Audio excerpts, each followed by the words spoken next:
그런데 오늘 진짜 공유하고 싶은 것은 이 방법, 이 설득 방법을 알면은 여러분의 인생 진짜 달라질 거예요. 진짜 진심으로. 둔 원서 읽기 시간 아니고 그냥 오늘은 정말 듀운의 그 비밀 병기, 메시아적인 지서스 크라이시스와 같은 존재인데 이런 친구와 같은 책이 있어요. 오늘 진짜 이거는 제가 공개하기 너무 싫은데 너무나 좋은 심리학책, 설득책. 제가 올해 초에 공장으로 보직 변경 발령이 났어요. 그래서 그 노조 사람들하고 협상을 해야 되는 자리에 와 있었어요. 그래서 원래 책을 좋아하지만 책을 좋아하는 사람들이 갑자기 협상 자리에 앉아야 된다라고 하면 어떻게 할까요? 네, 맞아요. 협상에 관련된 책, 그다음 설득에 관련된 책들을 많이 보려고 하죠. 원래 옛날부터 학습법에 관심이 많았다고 말씀드렸잖아요. 마찬가지로 영어 학습 방법, 공부 학습 방법에 관심 많았고 그 어쩔 수 없는 이게 타고난 그 내추럴 보어인 것 같아요. 이게 근데 버릇인 것 같아요. 그래서 근데 요새는 how to도 여러분한테 제가 영어 공부 how to도 많이 알려드리긴 하지만 실제로 영어 공부를 더 많이 하죠. 요새는 이제 20년 동안 찾아 헤맸으니까 제가 잘 찾아낸 방법들을 여러분한테 알려주고 그 방법에 따라서 영상들을 다 만들어 드리고 있잖아요. 그런데 오늘 진짜 공유하고 싶은 것은 이 방법, 이 설득 방법을 알면은 여러분의 인생 진짜 달라질 거예요. 진짜 진심으로. 오늘 보여줄 책이 무슨 책이냐라고 하면은 이 책이라 그러면은 저 뺨 때리시겠죠.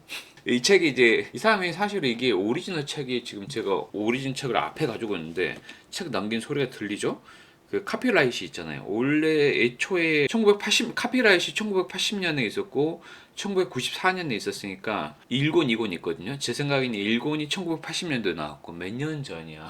2권이 1994년도에 나왔어요. 그래서 저 1, 2권 다 읽었는데 1권이 자기가 이제 협상 전문가로서 협상 테이블에 앉아봤던 초기 이론이었고 거의 무려 14년 뒤인 1994년에 나온 책은 아직은 젊었을 때 이렇게 하면 협상 잘하더라 라고 했던 것을 조금 더 경험이 많이 쌓였잖아요. 그 경험과 자기가 읽었던 어떤 심리학 이론과 접목을 시켜보니까 자기 나름대로의 정교화된 법칙이 또 생긴 거예요. 그래서 법칙 2가 나오긴 나왔었는데 그런데 결국에는 협상의 법칙은 허브 코인의 개인 에세이에 가까워요. 사실은 우리에게 너무나 잘 알려져 있는 설득 심리학의 저자로 알려져 있는 치알다니, 이 사람은 사실은 사회심리학자라고 보는 게 맞아요. 이 사람의 책을 보면은 사회심리학적인 그 연구 결과라든지 통계라든지 심리학 실험이라든지 그런 게 인용이 엄청 많거든요. 근데 허브 코에는 그냥 자기 경험이야. 그냥 자기 경험. 내가 해보니까 이렇더라. 그래서 조금 아쉬운 점이 있어요. 근데 이런 경험도 되게 중요해요. 왜냐면 이게 똑같은 거거든요. 이제 나이를 들었지만 이런 거 이제 우리가 연륜이라 하죠. 우리가 실제로 직접 경험은 할 수 없지만 어르신한테 야 내가 협상을 해보니까 말이지 수많은 애들하고 해봤어. 정말 힘이 없어 보이는 애들하고도 해보고 감히 내가 얘랑 상대할 수 있을까라고 하는 힘이 세 보이는 사람하고도 해보고 정말 카리스마 넘치는 사람들하고도 해보고 이리저리 아무 카리스마가 없는 것 같긴 한데 질질 끌려 다니고 있는 것 같고 지는 것 같단 말이야 라고 하는 그런 모든 경험들이 집대성 해놨다. 협상을 좀 잘하시는 어르신의 말을 오 재밌네. 하여튼 이러한 에피소드 위주로 듣는다라는 느낌으로 읽으시면 좀 재밌게는 읽을 수 있어요. 그렇지만 사회과학이라 그러잖아요. 심리학도 사회과학의 일종으로 분류가 되는데 어떤 과학적 요소를 뽑아내고 싶어하는 사람들에게는 이과적 마인드를 가지고 계시는 분들한테는 좀 아쉬움이 있어요. 그래서 오늘 제가 소개해드리는 이 책은 정말 소개해드리기 싫은데 정말 좋습니다. 공개드릴게요. 설득의 법칙이라는 이 책입니다. 사람의 마음을 끌어당기는 10가지 법칙인데 폴코 키츠라는 사람이에요. 이름에서도 짐작할 수 있겠지만 독일 사람이고 역시 독일 아마존 베스트셀러 10여 개국 수출을 했고 언제 나온 책이냐 2013년 지금으로부터 그래도 12년 전에 나온 책인데 이 책은 굉장히 로버트 치알다니처럼 심리학적 이론에 기반을 해서 자기 경험을 잘 맞물려서 써놨어요. 이 사람이 오랫동안 로비스트로 활동했어요. 그 사람이 이제 로비스트에 대해서 이제 해명부터 많이 해요. 우리가 영화나 드라마 속에서 비춰주는 로비스트들은 브라이브, 그러니까 늘 정치인들에게 주고 어떤 우리가 원하는 방식으로 로비를 하는 사람들로 알려져 있잖아요. 근데 그렇지가 않다. 힘이 어마어마하다라고 알려져 있지만 그렇지가 않다. 우리도 한낱 사람일 뿐이고 우리는 오히려 정치인들보다 힘이 낮다. 정치인들에게 우리가 원하는 방식, 여기서 우리라는 것은 재계에 국한되지 않고 어떤 사회 단체라든지 재계일 수도 있고 협회일 수도 있고 이런 어떤 여러 가지 이익 단체의 이익들을 대변을 해줘야 되는데 정치인들을 로비해야 되잖아요. 그러니까 설득을 해야 되잖아요. 그런 경험 과정에서 자기가 심리학 책을 또 많이 읽어봤죠. 그래서 100% 통하는 법칙을 찾아낸 책이에요. 그래서 부제가 사람의 마음을 끌어당기는 10가지 심리학 법칙을 가져와서 자기의 경험과 버물려서 이제 설명을 해주는 겁니다. 엄청 소두가 길었는데 그래서 무슨 말을 하고 싶은데 가장 놀라운 것은 첫 장이에요. 첫 책부터의 제목 때문에 사버렸어요. 이제까지 제가 알고 있는 것을 파괴시켜버렸죠. 설득은 이성과 논리로 하는 것이 아니다. 당연히 설득은 내가 더 논리적 증거를 많이 가지고 있고 되게 이성적이고 합리적으로 말하게 되면 상대는 설득되지 않을까? 라고 했는데 이 책에서는 아니다 라고 얘기합니다. 논리가 아니라면 논리로 설득을 하려는 노력이 있는 것일까? 노라고 얘기하고 있죠. 의미가 있다면 언제 어떤 논리를 써야 할까? 라고 하는 질문에 이 책은 노라고 얘기하고 있고 의미가 없대요. 의미가 없다면 이제 어떻게 해야 하지? 에 대한 답이 이 책입니다. 그러면 논리를 포함해서 사람한테 영향을 미칠 수 있는 요인은 4가지예요. 첫 번째는 유전적 소인, 두 번째는 애정, 세 번째는 인지, 네 번째는 행동이에요. 첫 번째 유전적 소인은 우리가 어쩔 수가 없대요. 그냥 MBTI처럼 그냥 타고난 거야. 두 번째는 애정이죠. 애정은 뭐냐? 어떤 사물이나 어떤 물건에 대해서 긍정적이거나 부정적인 감정이라는 거죠. 내가 어떤 공략하고자 하는 정치인이 오타쿠야, 퓨큐어 러버야. 근데 이 사람 앞에서 그냥 식사를 하다가 그냥 우연찮게 나는 오타쿠는 정말 싫던데 라는 얘기를 해버리면 이미 끝이에요. 무슨 말인지 아시겠죠? 에이, 뻔한 얘기 아니야? 라고 하시겠지만 이 책의 핵심이 그겁니다. 세 번째는 우리가 아까 말했던 이 책에서 정말 부정하고 있는 게 인지, 논리라는 겁니다. 우리가 어떤 정보를 점검하고 검토하고 합리적인 판단을 내린다. 우리는 보통 회사 생활할 때 우리가 모두 합리적인 판단을 내린다라고 생각하고 있죠. 우리는 모두 논리적인 결정을 내린다라고 생각하고 있죠. 그렇게 생각하고 있다는 거죠. 근데 이 책에서는 아니다. 여러분 스스로 속이고 있다라고 얘기합니다. 네 번째는 행동입니다.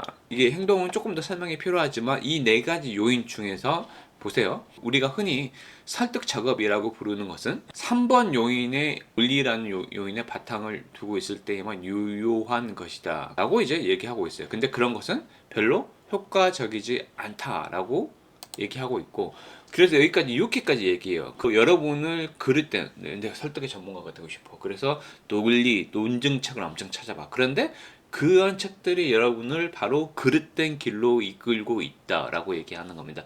그 2가지 신조가 뭐죠? 네, 첫 번째, 객관성과 올바른 해결책이 존재한다는 믿음. 잘못했어요. 두 번째, 공정하다는 착각이라는 책이 있죠. 정의란 무엇인가를 썼던 그 마이클 이름 생각이 안 나네요. 공정함이 존재한다는 이 믿음, 이 2가지 다 잘못됐다는 거죠. 이 믿음이 있기 때문에 우리는 계속해서 논리적이고 합리적이면 언젠가 굉장히 최고로 올바른 해결, 최고로 객관적인 해결책, 최고로 공정한 해결책을 내놓아서 어떤 누구도 여기서 반기를 못 들고 내 의견에 순종하고 말 거야 라고 생각한다는 거죠. 모든 사람은 그래요. 많이 그럴 거예요. 회사에서도 그렇고 저도 심지어 그랬습니다. 근데 아니라고 하니까 그럼 어떻게 해야 되냐? 여기서 나오죠. 토론과 논리가 무의미하다. 그럼 어떻게 해야 돼? 어떻게 해야 돼? 이제 공개합니다. 상대방의 숨겨진 욕망을 건드려라. 상대방의 숨겨진 욕망? 다 아는 건데 사람들 다 돈 좋아하지 않아? 그렇지가 않대요. 이 책에서 하나의 예시가 나와요. 어떤 예시가 나오냐면 그 어린 아이에게 3가지 산을 보여준대요. 3가지 그림을. 첫 번째는 가장 낮은 산이 있고, 두 번째 그림에는 중간 산이 있고, 세 번째 그림에는 가장 높은 산이 있어요. 그러면 아이가 어떤 산이야? 라고 물어보면은 3가지 그림을 동시에 보여주면은 당연히 가장 낮은 산, 중간 산, 가장 높은 산이라고 해요. 근데 거기 3가지 그림을 딱 겹치면서 거기 가장 높은 산에 테디베어, 곰 인형을 놓습니다. 그래서 네가 그러면 곰 인형이 됐다고 해서 가장 높은 산 위에 있어. 그러면 곰 인형은 아래를 내려다보고 있어. 그러면 곰 인형의 눈에는 뭐가 보일까? 라고 이제 물어봅니다. 그러면 답을 뭐라고 할까요? 가장 낮은 산, 중간산, 가장 높은 산. 이게 무슨 얘기예요? 좀 언뜻 이해가 안 될 수 있을 것 같긴 한데 조금 더 생각해 보면 아실 거예요. 네. 테드베어라는 곰 인형은 이미 자기가 높은 산 위에 있기 때문에 높은 산이 안 보여요. 내가 있는 곳은 안 보인다는 거죠.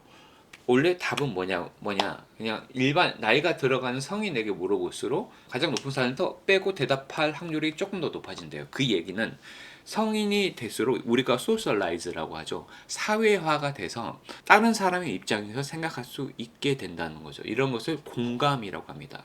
공감, relate to others. 그러니까 다른 사람한테 공감을 할 수 있어야지 다른 사람의 숨겨진 욕망을 알아낼 수 있다라는 거예요. 다른 사람이 무엇을 원하는지 알고 있어야 여러분은 그 사람을 설득할 수 있다라는 거예요. 우리는 모두 자기 중심적인 거예요. 어떤 사람이 아침에 양치질 하다가 치약을 약간 쏟아가지고 셔츠에 치약 딱 묻혀서 출근했는데 하루 종일 이게 신경 쓰이더래. 근데 주위 사람들한테 물어봤어요. 동료들한테 나 이거 치약 묻혀진 거 본 사람 다 못 봤다고 해요. 그러니까 10명 중에 진짜 어쩌다가 한 명 정도 봤다고 해요. 근데 이 어쩌다가 한 명은 정말 관찰력이 좋은 사람이거나 아니면 걔를 좋아하거나 걔한테 관심이 있거나 무슨 얘기인지 알겠죠? 애정이 있어야 상대의 변화된 모습을 바라볼 수가 있는 거고 대다수는 오늘 공과금 어떻게 나오지? 이번 달 월급 나오면은 카드 값은 어떻게 하지? 아 이번 퇴근하면은 뭐 뭘 보지? 이번 주말은 뭘 하지? 라는 생각으로 머릿속이 가득하기 때문에 다른 사람의 셔츠에 묻어있는 조그마한 치약 자국 따위야 신경도 안 쓰인다. 보이지도 않는다 이 얘기죠. 보였다는 것은 애정이 있거나 너무 심하게 묻었거나 근데 심하게 묻지 않는 이상 우리는 잘 모른다라는 거예요. 왜? 우리는 자기 중심적이기 때문에. 이 얘기는 뭐냐? 자기 중심적이기 때문에 여러분이 여러분 중심적으로 여러분의 논리를 설득시켜서 나는 이렇게 생각하기 때문에 너는 이렇게 해야 돼 라고 얘기하면은 너 중심적으로 논리를 살게 했기 때문에 상대방의 숨겨진 욕망, 상대방에 공감하면서 상대방이 무엇을 원하는지 상대방의 관점에서 생각해서 논리를 쌓지 않았잖아요. 그렇기 때문에 상대방의 기분 나쁘게 하면서 굉장히 논리적인데 나는 하기 싫어. 성숙하지 못한 사람이라고 생각하기 쉬운데 그렇지 않다 이거죠. 말로 표현하지 못하는 것뿐이지 사실은 상대가 너무나 낯선 논리를 세우게 되면 듣고 보니까 일리는 있는데 어쩐지 하기가 싫은데 라는 마음 여러분 한번 먹어보셨을 거예요. 이 얘기가 뭐죠? 상대가 나한테 전혀 공감되지 않는 논리를 전개하기 때문입니다. 와우. 그래서 정말 우리가 입장을 바꿔서 상대의 숨겨진 욕망을 알아내게 되면 상대조차 모르게 상대를 리드하면서 상대를 설득할 수 있다는 거예요. 굉장하죠. 공감, 기적의 약 공감이 있잖아. 와, 자 여기까지 이제 말씀드리고 1탄 여기서 끝났습니다. 진짜 대단한 책입니다. 이 책을 보시면 이 세상을 가질 수 있을 것 같아요. 이 책에서 이제 에필로그 한번 읽어드릴게요. 머릿속 심리효과를 이렇게 이미 밝혀진 심리효과를 생활 속 전략으로 활용하라라고 조언을 해주고 책을 닫습니다. 이 책에서 소개한 심리효과들은 내가 만들거나 발견한 것이 아니다. 우리의 뇌가 어떻게 작동하는지를 알려주기에 모든 효과는 이미 당신의 머릿속에 있었다.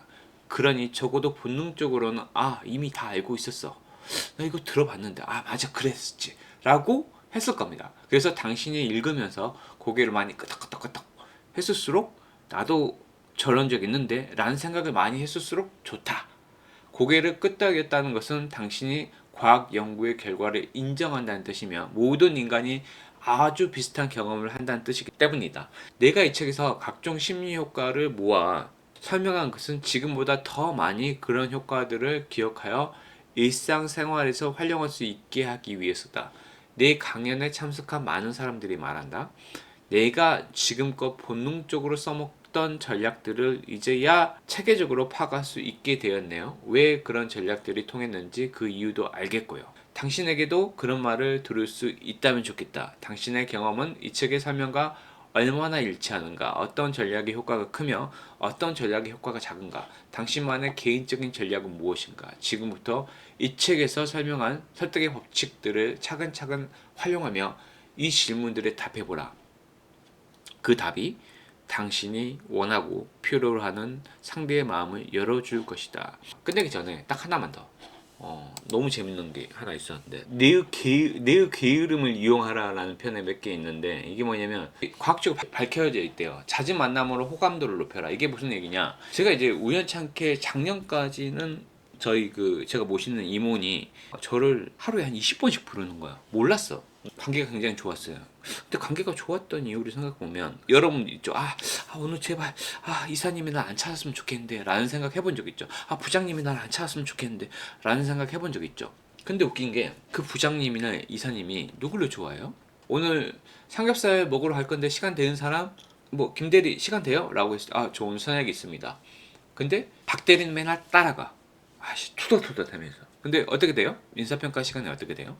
네, 대다수 평균적으로 박대리가 고가가 높아요. 왜인지 알아요? 요거거든. 자주 만났기 때문에. 그래서 회식을 맨날 따라가라는 말이야? 그 얘기가 아니에요. 이 책에 나오는데 밥 먹을 때 그냥 만나기만 해도, 담배 필 때 만나기만 해도, 아니면 그냥 사무실에서 우연히 그냥 자주 만나도 자주 얼굴 보면 효과가 높대요. 이 얘기는 무슨 얘기냐면 제가 지난 2년 동안 그 이모하고 관계가 좋았던 것은 이모하고 저녁 거의 안 먹었어요. 그분은 약속도 많으시고 그래서 저랑 거의 저녁 식사를 안 했어요. 저랑 그냥 사무실에서 하루에 20번 30번씩 봤기 때문에 그냥 친해지는 거야. 일 시키려고 자주 부르긴 하긴 했는데 자주 부르니까 그만큼 자주 보니까 친숙한 거야. 그래서 만약에 월요일날 나를 안 부르면 굉장히 좀 어색하기도 하고 뭔가 어색해. 뭔지 알겠죠?